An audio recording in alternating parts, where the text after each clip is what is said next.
আমাৰ ৰাজ্য চৰকাৰৰ বাজেটত এইবাৰ আমি এটা সিদ্ধান্ত কৰিছিলোঁ যে এনেকুৱা যদি ডেকা ল'ৰা আৰু ছাত্ৰ ছাত্ৰী বিশেষকৈ অসমৰ বাহিৰত যদি তেওঁলোকৰ মৃত্যু হয় তেওঁলোকৰ শৱদেহ সন্মান সহকাৰে আমি অসমলৈ উভতাই আনিম।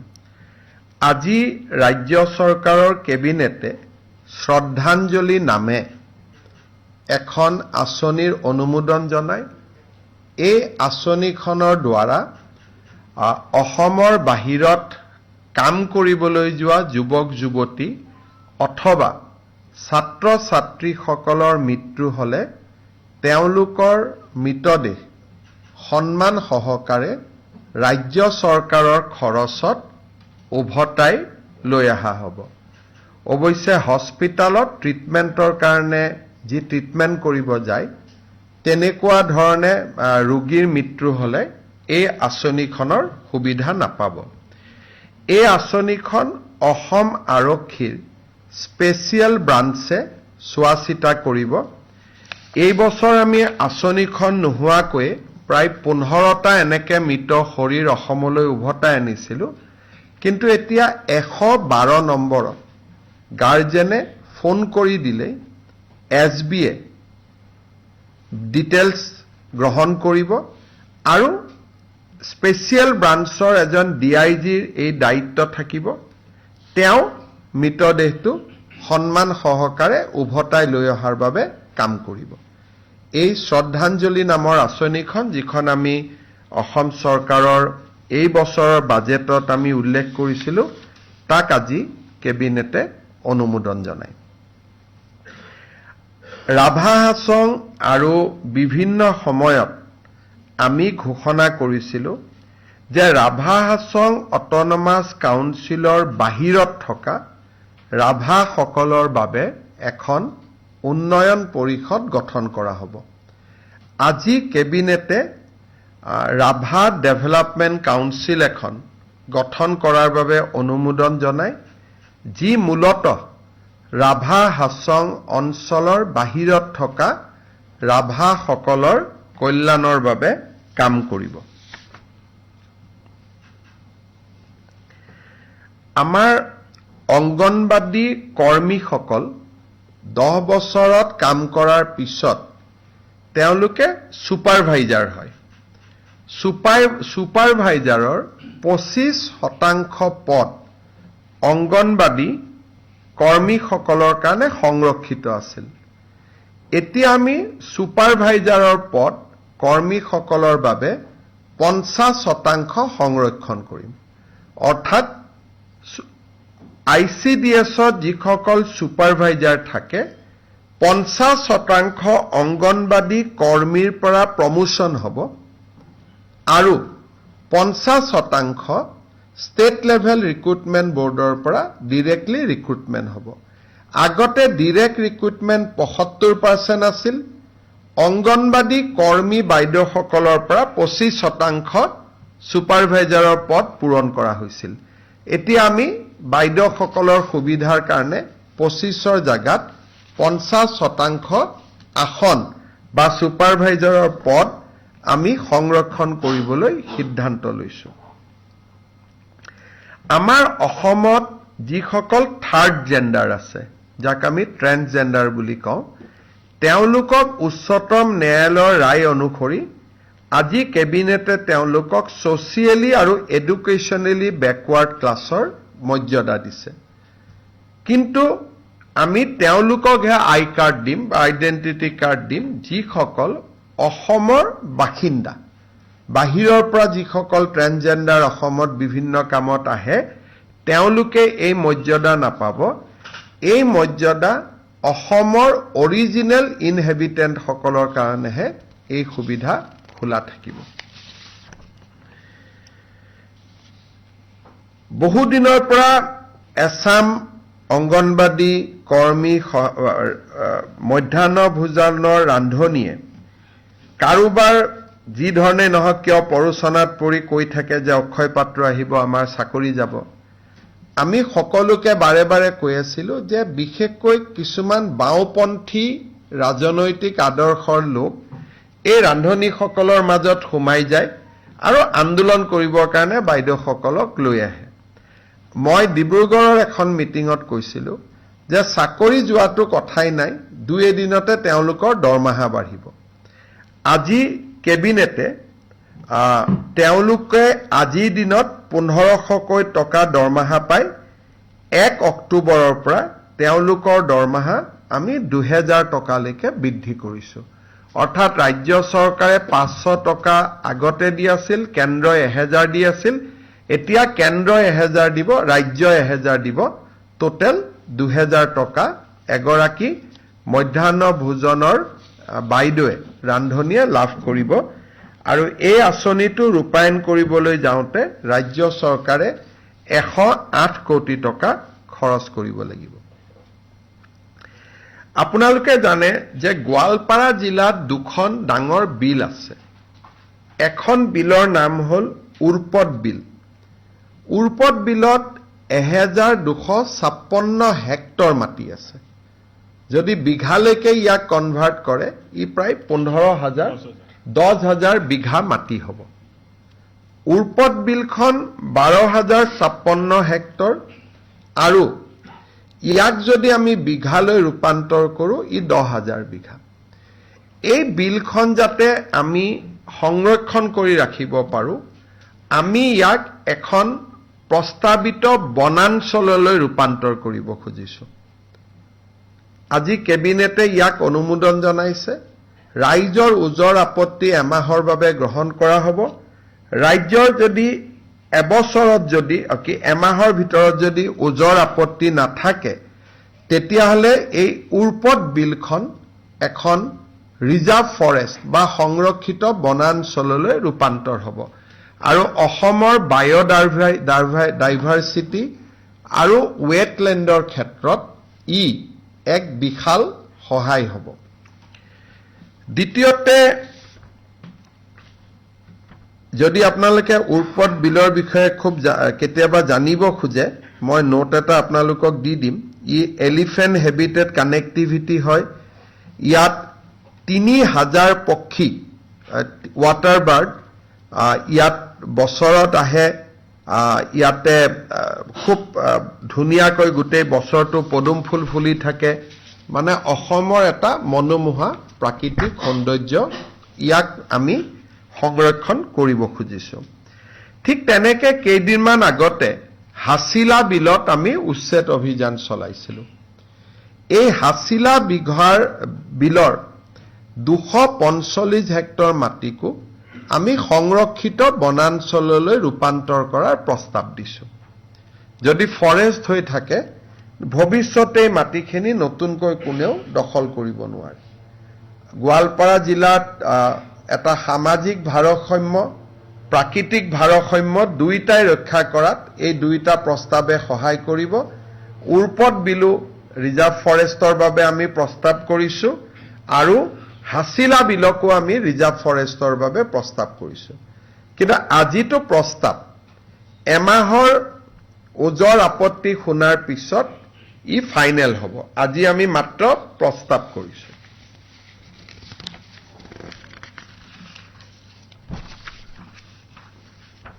আমাৰ সৰ্বশিক্ষা অভিযানৰ পৰা যিসকল শিক্ষক নিয়মীয়াকৰণ হৈছিল, তেওঁলোকে এটা কাৰিকৰী কাৰণত তেওঁলোকৰ যিটো এনুৱেল ইনক্ৰিমেণ্ট জুলাই মাহৰ আছিলে, সেই ইনক্ৰিমেণ্টটো তেওঁলোকৰ বাদ পৰি গৈছিলে।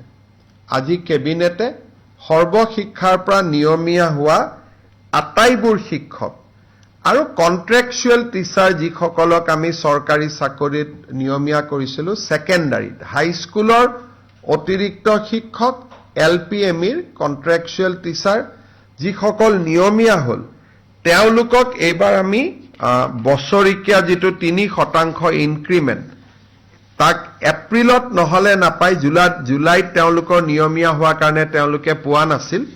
কেবিনেটে আজি বিশেষ সিদ্ধান্ত লৈ তেওঁলোকক ইনক্ৰিমেণ্টটো দিবৰ বাবে সিদ্ধান্ত গ্ৰহণ কৰিছে।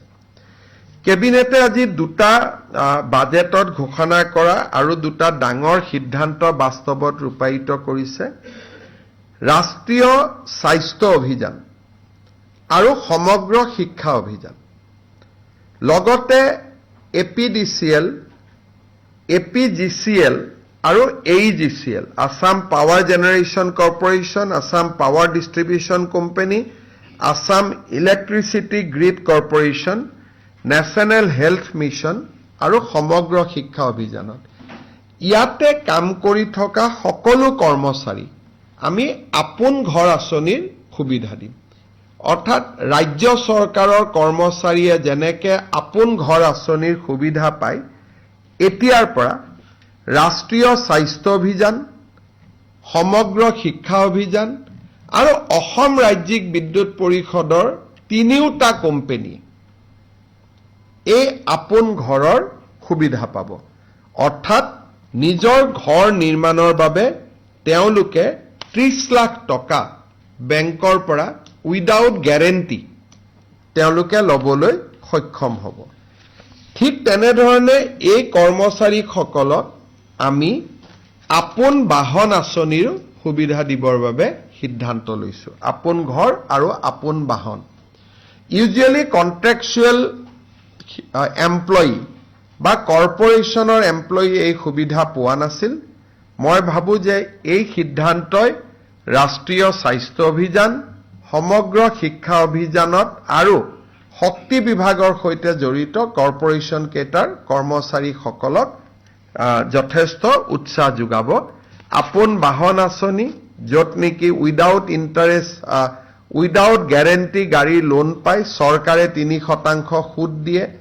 আপোন ঘৰতো নতুন ঘৰ বনাব ফ্ল্যাট কিনিব 30 লাখ টকাৰ লোন পায় আৰু 1% ইণ্টাৰেষ্ট চৰকাৰে দিয়ে কিন্তু ডাঙৰ কথা যে তেওঁলোকে বেলেগ বন্ধক দিব নালাগে দৰমহাৰ টকাখিনিৰ বিপৰীতে তেওঁলোকে লোন পায় ইমান দিনে ৰাজ্য চৰকাৰৰ কৰ্মচাৰীসকলে পাই আছিল এতিয়াৰ পৰা এছএছএ এনএইচএম বাকি তিনিটা কৰ্পোৰেশ্যনো পাব নিশ্চিতভাৱে তেওঁলোকৰ এটো এটা তেওঁলোকৰ বাবে যথেষ্ট আশাৰ বাতৰি কেইটামান সৰু সৰু আৰু অলপ টেকনিক্যাল সিদ্ধান্ত আছে মই আপোনালোকৰ আগত গাই যাব খুজিছো এটা হল আমি 3000 কোটি টকাৰে অল্টাৰনেটিভ ইনভেষ্টমেন্ট ফান্ড এটা সেবি লগত ৰেজিষ্টাৰ কৰিব খুজিছো যাতে অসমৰ ষ্টাৰ্টআপ আৰু অসমত ইণ্ডাষ্ট্ৰি কৰিব অহা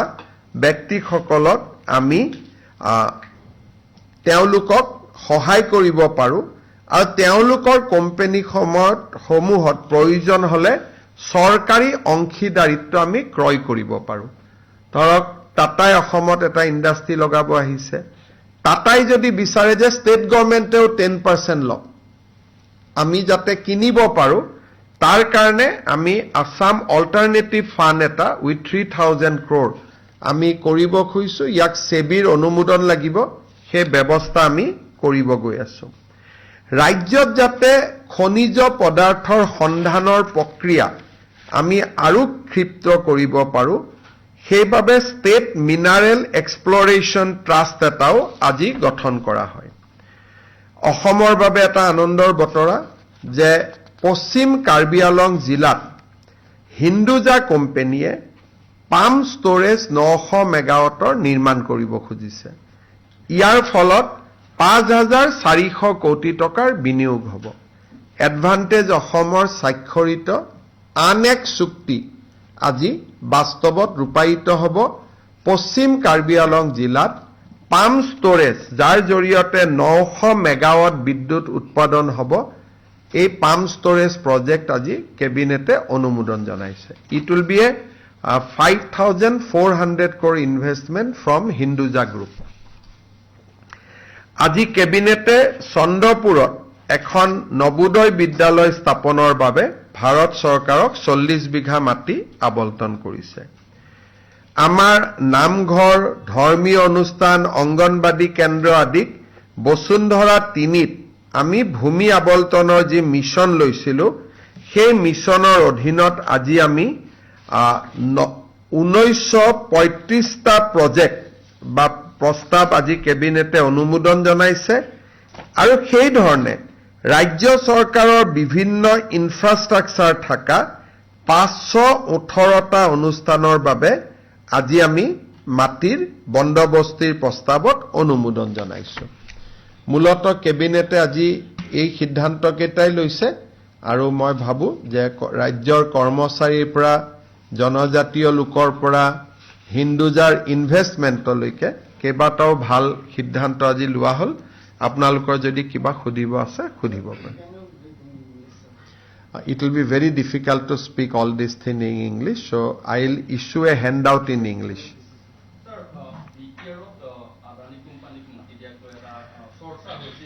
So, BTR আদানী মাটি দিয়া নিদিয়া তাৰ লগত বিশেষ এটা প্ৰক্ৰিয়া লুকাই আছে অসমত আমি 3000 মেগাৱাট থাৰ্মেল পাৱাৰ উৎপাদনৰ বাবে আমি এটা উদ্যোগ স্থাপন কৰিম আৰু এই উদ্যোগটোৰ বাবে নিবিদা হ'ব নিবিদাত আৰু কেইবাটাও গ্ৰুপে প্ৰতিদ্বন্দিতা কৰিব আৰু ইয়াত ব্যয় হ'ব 40,000 কোটি টকা 40,000 crores আমি ভাবিছিলো যে জাগিৰোডৰ দৰে সমান ইনভেষ্টমেন্ট এটা যদি কোকৰাঝাৰত হয় তাৰ ৰাইজে আমাক আদৰণি জনাব আৰু বিটিএডিৰ উন্নয়নৰ প্ৰক্ৰিয়া ত্বৰান্বিত হ'ব কাৰণ 40,000 crores ইনভেষ্টমেন্ট মানে মিনিমাম 1 লাখ মানুহে ডাইৰেক্টলি ইনডাইৰেক্টলি তাত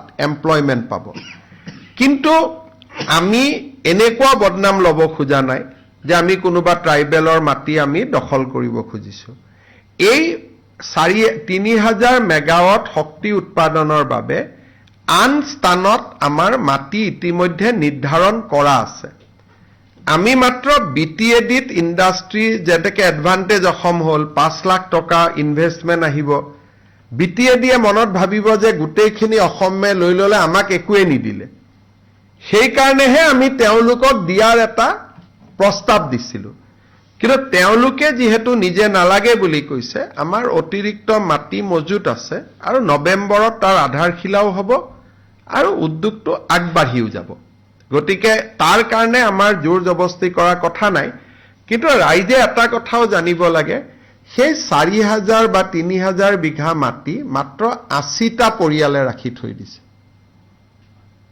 গতিকে 80টা পৰিয়ালে 4000 বিঘা মাটি ভোগ দখলত থাকিব লাগে নেকি গতিকে মই আহ্বান জনাম যে তাত আদানী নহয় অন্তত মেডিকেল কলেজ হওক ইঞ্জিনিয়াৰিং কলেজ হওক কিবা ভাল কামত সেই মাটিখিনি ব্যৱহাৰ হওক কিন্তু আমাৰ পাৱাৰ প্ৰজেক্টৰ কাৰণে আমাৰ এনেকুৱা কোনো বাধ্যবাধকতা নাই যে আমি তাতেই যাব লাগিব অতিৰিক্ত 2 মাটি আমি ধুবুৰী আৰু গোৱালপাৰা জিলাত আমি ৰেডি কৰি থৈছো গতিকে তাৰ পৰা যদি বিটিআৰে ভাবে যে আমাৰ ইয়াত নালাগে আমি ডেফিনেটলি ধুবুৰী বা গোৱালপাৰাত এই প্ৰজেক্টটো কৰিম কাৰণ উইদাউট শক্তি 2029 চনৰ পিছত অসমৰ এটা ঘৰতো লাইট নজ্বলিব যদি আমি পাৱাৰ প্লান্ট নকৰো আনকি বিটিআৰৰ এটা ঘৰত লাইট নজ্বলিব যদি আমাৰ পাৱাৰ প্লান্ট নহয় কিন্তু এইখন চৰকাৰৰ নীতি যে আমি কতোৱে জনজাতীয় লোকৰ লগত সংঘাত নকৰো তেওঁলোকে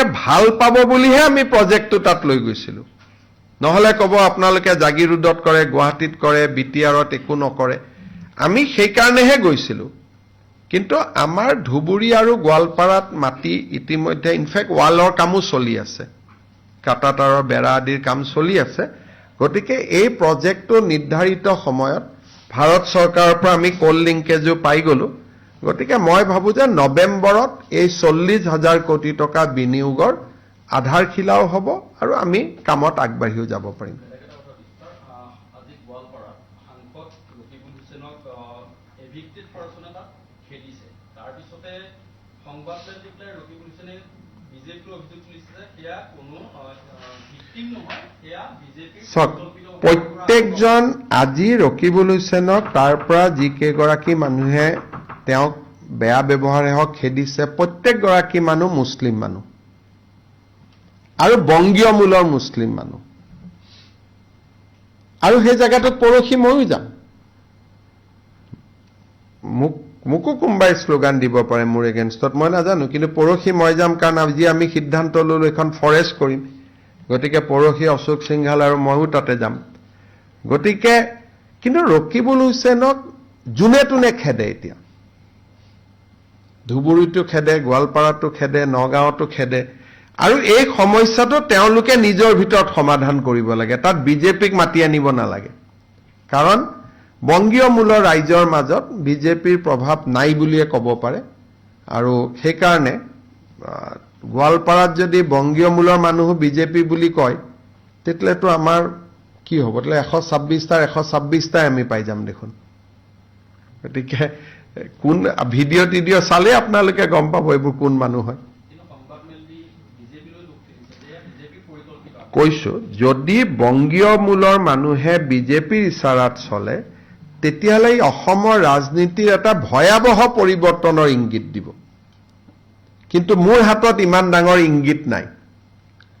যদি ধুবুৰী গোৱালপাৰাত 10 লাখ ভোটত জিকা এমপিজনক যদি কোনোবাই খেদিব পাৰে, তাৰমানে 1.5 বছৰত তেওঁৰ পজিশ্যন কিমান বেয়া হৈ গ'ল আপোনালোকে নিজে চিন্তা কৰক। 1.5 বছৰ হোৱাই নাই নেকি, এবছৰ 2-3 দিনহে হৈছে। 10 লাখ ভোট পোৱা মানুহক নিজৰ সমষ্টিৰ পৰা কোনোবাই খেদিব নেকি? আমিতো 25 বছৰ থাকিলো, না চামুগুৰিতটো খেদিলে, গোৱালপাৰাতো খেদিলে, আমাকতো জালুকবাৰীত আজিলৈকে কোনেও খেদা নাই। তেনেকে সমষ্টি ভাঙিয়ে গ'ল, বিদায়ে ললো এক প্ৰকাৰ। গতিকে আমাকতো কোনেওতো আজিলৈকে নেখেদা নাই, কংগ্ৰেছেও নেখেদে। আনকি সমষ্টিৰ কংগ্ৰেছ মানুহখিনিও ভোট নিদিলেও ভাল পায়, আমাক নেখেদে অন্তত। গতিকে তেনেকেতো পাৰেই কৰিলো। আৰু কিবা আছে? হ'ব, মই এটাই ৰিকুৱেষ্ট কৰিম গুৱাহাটী আৰু অসমৰ মানুহক, যে গধূলি কামাখ্যা মন্দিৰত একো নাথাকে, মন্দিৰটো বন্ধ থাকে। এই যে গধূলি আমি ৰাতি এটা মন্দিৰৰ ওপৰত যাওঁ, আমি নামি আহোঁ, সেই কামটো কৰিব নালাগে, কাৰণ গোটেই ৰাস্তাটোত ভূস্খলন হৈ আছে। গতিকে আমি যদি অহা যোৱা কৰোঁ ৰাতি, ছাডেনলি কিবা এক্সিডেণ্টৰ আমি সন্মুখীন হ'ব পাৰোঁ। সেইকাৰণে মই গুৱাহাটী আৰু অসমৰ ৰাইজক সদাশয়ভাৱে অনুৰোধ কৰিম, সন্ধিয়া যাতে মন্দিৰৰ ওপৰত উঠি নাযায়। আমি পুলিচকো মই কৈছোঁ বুজাবৰ কাৰণে মানুহক, কাৰণ খুব বেয়াকৈ তাতে ভূস্খলন হৈ আছে। গতিকে বাকীটো মাৰ মেলা প্ৰত্যেক বছৰে হয়, সৃষ্টিৰ আদিৰ পৰা হৈ আছে, ভালে কৰি হৈ যাব।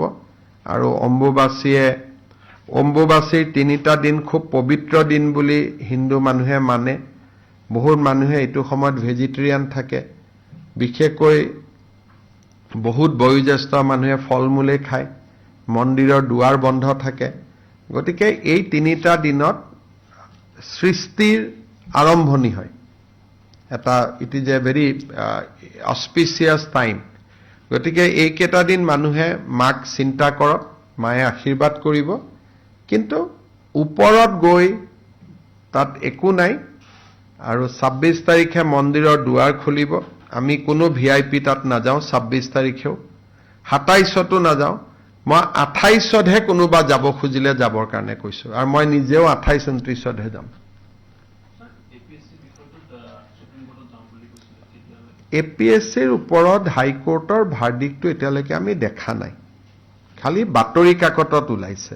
আৰু কোৰ্টত তেখেতে জাজগৰাকীয়ে কৈছে যে পাৰ্চিয়েলি এলাউড। এটা পাৰ্চিয়েলি এলাউড মানে কি বুজাইছে আমি সোম মঙলবাৰে গম পাম। যদি হাইকোৰ্টৰ অৰ্ডাৰটো বাতৰি কাকতত দিয়াৰ ধৰণে হয় যে এইকেইজন অফিচাৰক, যাৰ বহি ফৰেনচিক সব ক্লিয়াৰলি তেওঁলোক একেবাৰে দোষী বুলি এটা শব্দত ক'ব পাৰি, তেনেকুৱা অফিচাৰক যদি পুনৰ চাকৰিত ল'ব কৈছে, তেতিয়াহ'লে এই ৰায়টো অত্যন্ত বেদনাদায়ক। আৰু ই অসমৰ যি সময়ত আমি স্বচ্ছ নিযুক্তিৰ বাবে কাম কৰিছোঁ, it will be a huge setback ৰাজ্য চৰকাৰৰ কাৰণেও আৰু অসমৰ যুৱ প্ৰজন্মৰ বাবেও। আৰু যদি সঁচাই তেনেকুৱা জাজমেণ্ট আছে, চাকৰি দিয়াটো কথাই নুঠে, আমি সুপ্ৰিম কোৰ্টত শেষ পৰ্যায়লৈকে আমি যুঁজিম। কিন্তু লাষ্টত সুপ্ৰিম কোৰ্টেও যদি কয় আপোনালোকে ল'ব লাগিব, তেতিয়াহ'লেতো আমাৰ হাতত ক্ষমতা সীমিত থাকিব। কিন্তু আমি শেষ পৰ্যায়লৈকে সুপ্ৰিম কোৰ্টত আমি যাম, গোটেই কথাখিনি জনাম, আৰু মই ন্যায়পালিকাক বিশ্বাস কৰোঁ। কেতিয়াবা ছিংগল বেঞ্চত জিকে, ডিভিজনত হাৰে, আকৌ সুপ্ৰিম কোৰ্টত জিকে, ইট ইজ এ প্ৰচেছ। আৰু হাইকোৰ্টৰ ন্যায়াধীশজনে নিজেও কৈছে যে আপোনালোকক আমি 30 দিন সময় দিছোঁ, আপোনালোকে যাতে সুপ্ৰিম কোৰ্টত গ'লে যাব পাৰে। সেইকাৰণে মই ভাবোঁ যে এই ইছ্যুটো এনেকুৱা নহয় যে চাকৰি দিব কাৰণে কালি দি দিম। সুপ্ৰিম কোৰ্টে ক'লেহে আমি দিব পাৰিম। হ'ব, ধন্যবাদ।